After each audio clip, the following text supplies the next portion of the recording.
Dana, can I go right into it? Yes. So here in Georgia, and Judge, please feel free to correct me.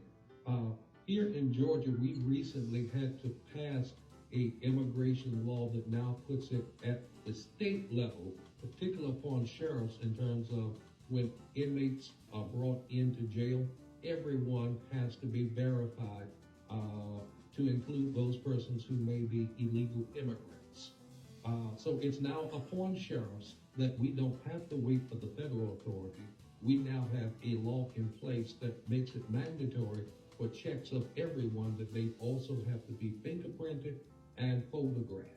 Now, that's important because in the ACLU debate that I had with the sheriff when he was present there, I specifically made mention that I don't focus at someone's nationality. Illegal immigrants come from the Eastern Bloc all the way down into the Caribbean, across Canadian border lines, you name it. But at the end of the day, because Fulton County has Atlanta as an international city, we get all sorts of persons that come within inside of our jurisdiction that we have to verify.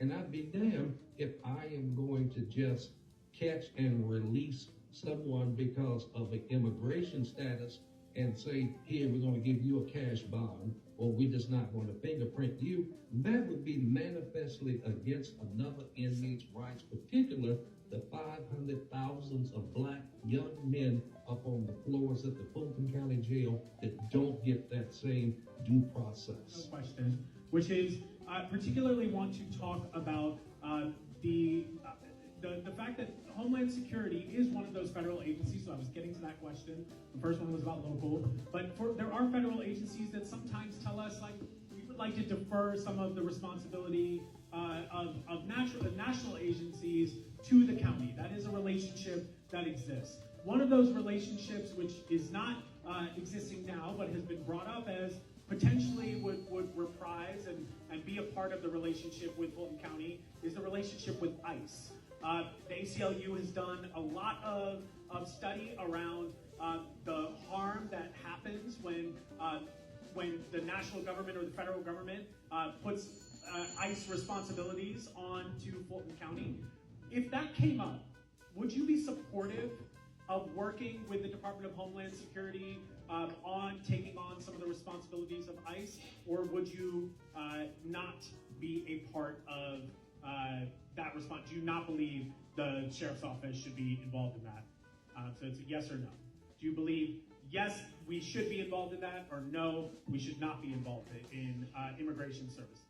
For me, I agree, yes, and it's not so much a cooperation with federal. We have current law that is getting ready to get passed here in Georgia that's going to put it on the onus of sheriffs to be able to enforce immigration at the state level. I want to take particular pause to this, that undocumented is not specific to Hispanic. Undocumented is related to anyone that comes into the country that has not gone through processes that we would go through other countries. Now, ending on this, it's unfair that we have almost 500, 600 black men up on the floor that don't get the same opportunity for equal release that some of the community proponents would want us to do in just releasing undocumented persons on cash bails and recognizance bonds. We need to give those same young men out there 901 rights. I'm going to separate those two conversations on whether we're going to talk about black men or folks who are undocumented, but we can get to that conversation for sure. We can go down a rabbit hole with that.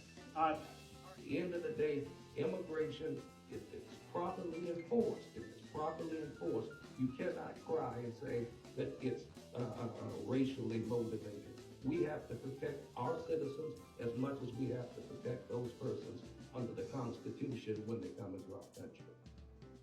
That sounds good to me. You have, you also take an oath to uphold the Constitution of the United States of America.